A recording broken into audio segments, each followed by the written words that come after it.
Say hit. I was lifting weights 2-3 times a day, benching 350, squatting almost 500 pounds. Not to mention MVP at a Mizzou football camp, and it didn't hurt that colleges all over the country were interested. Say hit. But I'm telling you, there's not been 24 hours since I was in probably 3rd grade that I haven't thought about football. Life was good for Salem sophomore Austin Reed, but football, well, football was his life. And his first year as a varsity player, that was promising. There you go. Run your feet, run your feet, run your feet, run it, run it. Good. During a physical, a doctor spotted a mole under Austin's armpit.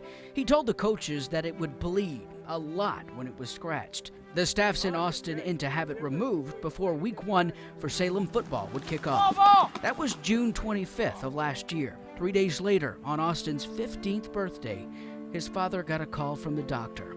Austin had cancer. Now Mark Reed had to break the bad news to his son. One of the hardest things that anybody has to go through. The first instinct I had was, okay, what am I gonna do? But my second thought was, am I gonna be able to play football? Doctors were hopeful about Austin getting to play, but first, they wanted to remove 2 lymph nodes in Austin's arm to make sure the cancer hadn't spread. After the surgery, the diagnosis wasn't what Austin and his family had hoped for. Both lymph nodes had cancer. Doctors would now have to go back in and remove more of Austin's arm. Whenever he just told me that, I thought, you know, it's in my heart. It's gonna be in my eyes. I might lose my arm. Once the cancerous areas were taken out, it was time for him to start the life training process of chemotherapy. Touchdown. Good job. Meanwhile, Salem football continued without Austin. You're lined up here. Yeah. Okay, and you're slant weak. Where are you going? Okay, so you just go ahead and slide over and get in there. Austin says not contributing to the team was torture. He wanted to be involved in practice and play on Fridays, but Coach said no. It was hard because, I mean, he would actually get mad at me at times. He didn't understand that what he was wanting to do was going to drain his body. I don't think there was a time I went more than maybe 2 days without asking him, hey, what can I do today at practice? Now, if Austin wanted to eventually get back on the field, he says he had to focus less on plays and strategy and more on getting stronger and building up his endurance. At this point, he had missed more than 10 weeks of practice. He was behind. Seeing him the first day, he was given clearance after, you know, he still had a port in his arm. And we do a lot of brutal conditioning. And, you know, Coach, I want to do this. I said, you know, do what you can. Fast forward to week 7. Salem takes on Liberty. One of the kids that was playing my position while I was gone couldn't get his helmet strapped up in time. Finally, his chance.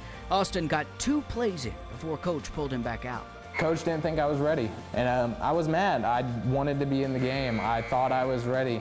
Austin had more work to do. Hours of running and conditioning, all while taking regular chemo treatments, paid off. Week 9 against Kabul, Austin dressed out. He played the entire game, and they won. You know, after the game, I came up, you know, and we didn't have to say anything. You know, he gave me a hug, and you know, we raised hands, and you know, we knew where we were at. That was a big moment. It was a very big moment. It was a very big moment. What had come so easy for Austin in the past, he now had to work for. Austin says after all he had to go through and all he had to overcome, he developed a new appreciation for the game. His teammates saw it too.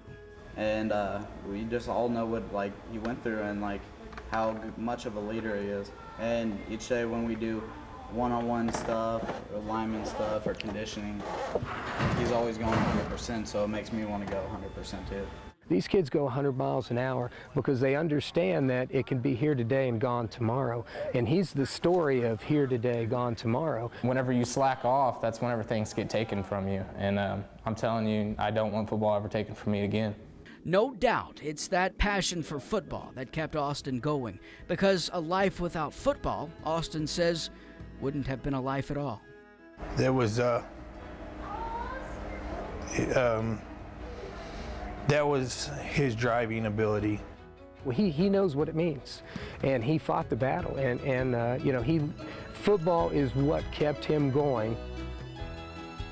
It's a new year and a new season. Austin makes every practice and plays in every game with a proud coach cheering him on from the sidelines, a proud team on the field, and a very proud father in the stands. I think even if it wasn't for those guys out there, which I'm thankful for every single one of them, this guy's the biggest motivator I have. In Salem, Missouri, Adam Hooper, KSPR News.